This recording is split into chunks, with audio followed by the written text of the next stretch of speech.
Shalom, everybody. Welcome to Rabbi E in 3. I'm Rabbi Yosef Edelstein. That's Rabbi E for short.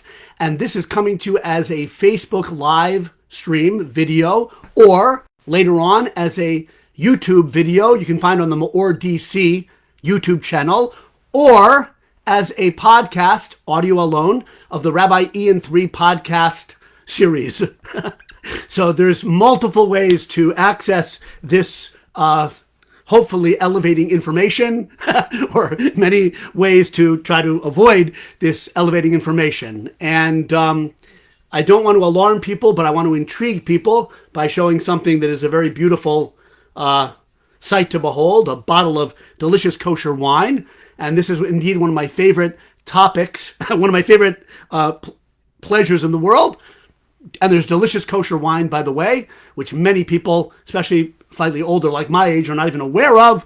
The world-class vineyards and wineries and of every kind to please the most discriminating palate. But I am not coming here to promote the drinking of wine or validate it, certainly not underage drinking or anything of the sort.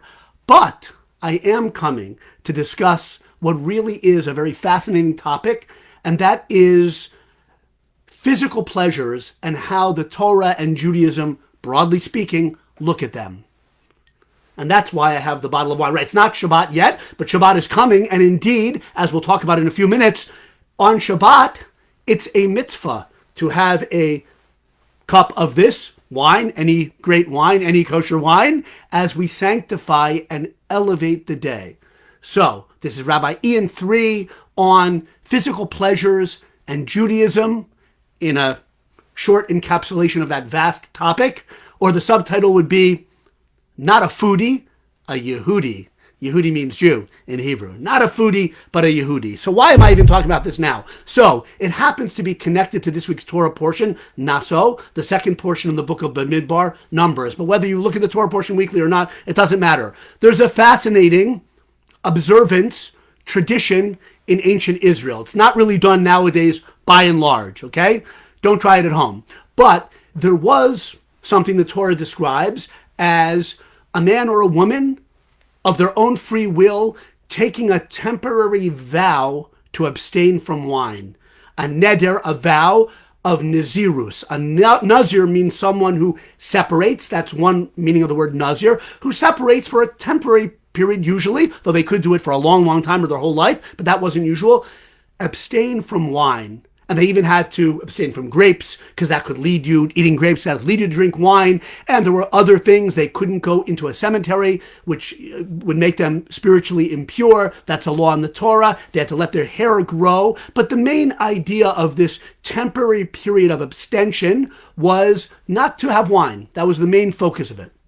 Now you might say, why on earth would any clear-thinking, pleasure-loving man or woman decide voluntarily to abstain from this incredibly blessed drink? Yayin, wine. This is Tabor. It's actually a very good wine. But in any case, I digress to the actual bottle. Why would someone do that? So I think the assumption is in the context that sometimes a person might want to temporarily draw back from involvement in physical pleasures in this world. And yayin, wine, is definitely in Jewish tradition and rabbinic literature the paradigm of physical sensual pleasures in this world, or one of the main ones. They didn't know about sushi back then, I don't know, but what we talk about here, the themes and the concepts, certainly apply to sushi and other things. But wine is the symbol, if you will, of the physical blessing of this world, the delight of physical pleasure, wine. Okay, now, so why would someone abstain from wine? Because maybe they just need a break. Too much partying, too many, office parties. I don't know, but they, for a month usually, they say, I'm going to take a neder. And by the way, we're not casual with making a vow. Vows in general in Judaism were sometimes used as a means of inspiring someone to higher levels of righteousness, but were also cautioned against making vows. But back in the day, this was considered basically a good thing if you wanted to make a temporary vow not to drink wine. I'm going to get more in touch with prayer, Torah study. I don't know. I don't want to fall asleep at the table after 2 minutes, whatever the reason is. But let's assume there was a noble motivation for temporary abstention from wine.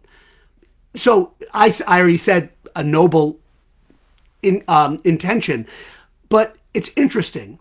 The Torah in this week's portion describes such a person indeed as noble, actually as holy, kadosh.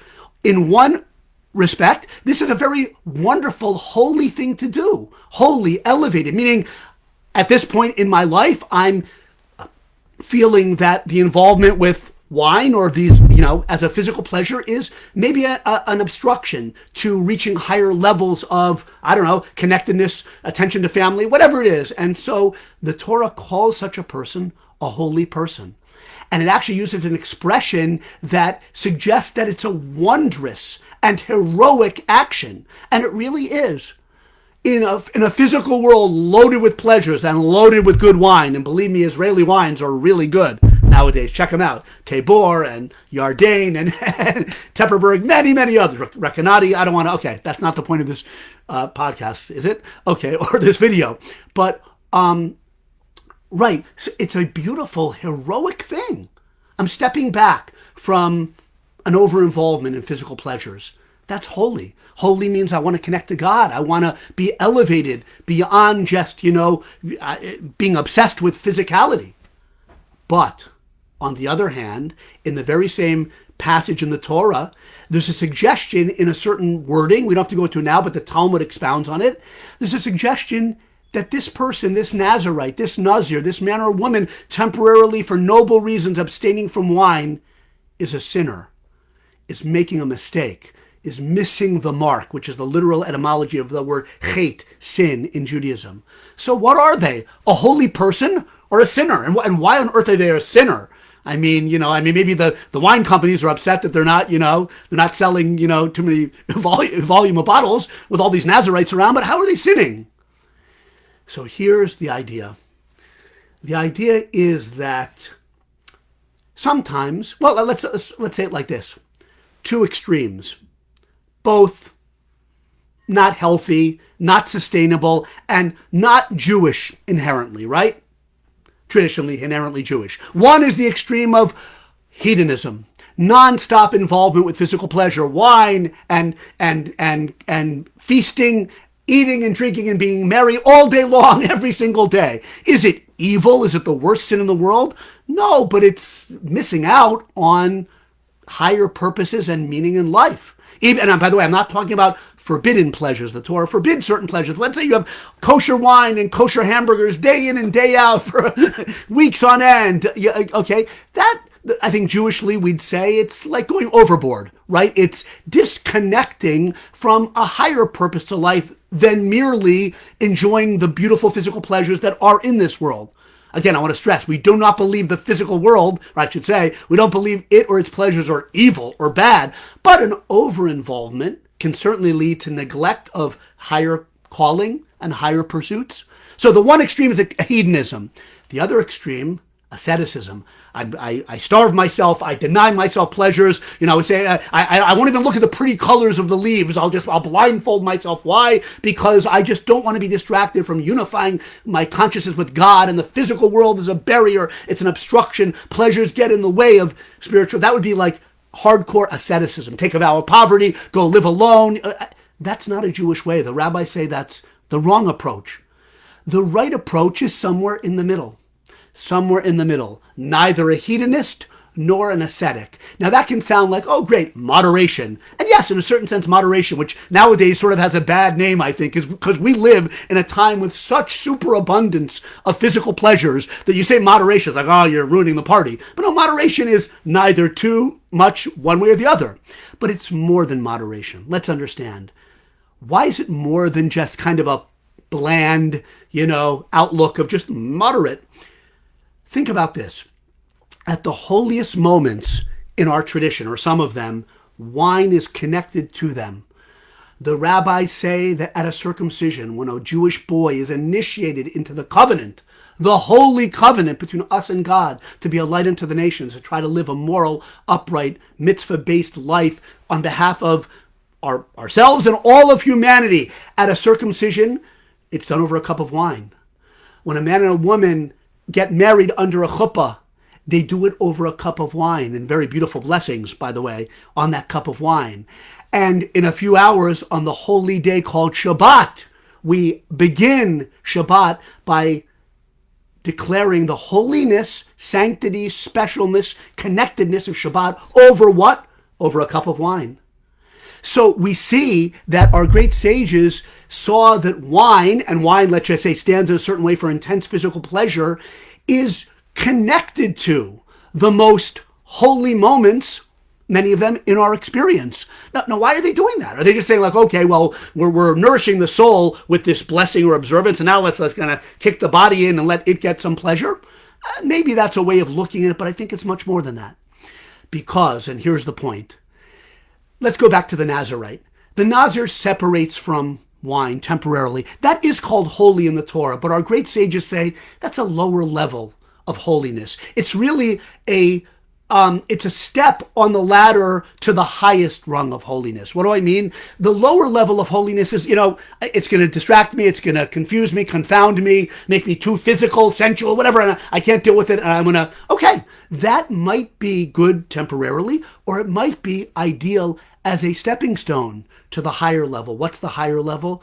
Not to separate from the physical pleasure, but to elevate the physical pleasure. And that truly, when you study the sources, everyone, that's the deeper meaning of holiness. Holiness does not mean separation from the physical. That's called precious. That's a noble trait, like we said at times. Holiness means being able to be involved with the physical pleasures and the physical pursuits of life, but not let them take us down, make us too earthy, too sensual, forget about higher levels of experience, right? But to elevate. That we shouldn't be taken down by the physical pleasure, but that we should be elevated by it and elevate the wine or the sushi or whatever. So we see, and that, by the way, that's one of the ideas of making a blessing. The idea that the rabbis instituted to make a blessing, not some ritual, some religious ritual before you drink a wine, say these words and then you're cool.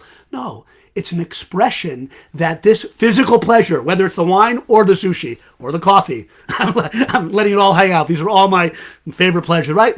That it is something given to us by HaKadosh Baruch Hu, by God, as a gift. He created a world full of pleasures, and pleasures that he wants us to enjoy, not in a way that degrades us, but using those pleasures to elevate us and to elevate the wine itself and the physical pleasures themselves through being used properly. You might say, well, come on, does God really want us to enjoy those pleasures? Absolutely. When Adam and Eve were created, it says in the book of Genesis, God said to Adam and Eve, Achol tochel, eat, you shall surely eat from the trees of the garden. And some translations say, you may eat. That's one approach. But my rabbis always taught me it really more closely to the grammar means eat, you shall eat. Meaning a commandment, a mitzvah to enjoy the pleasures of Gan Eden, the Garden of Eden, and the world. Now, it doesn't mean the Torah is saying, go out and, like we said, buy every kind of wine and taste every kind of sushi and kosher delicacy and become, no, that's taking it down the wrong, that's taking it too extreme to the path where it really is controlling you and it's becoming your identity. The purpose of life is not eat, drink, and be merry, for tomorrow you die, right? I would say eat, drink, in moderation, in a healthy way, and be besimcha, be full of joy, so you can utilize this beautiful life we have to do great acts of righteousness and kindness.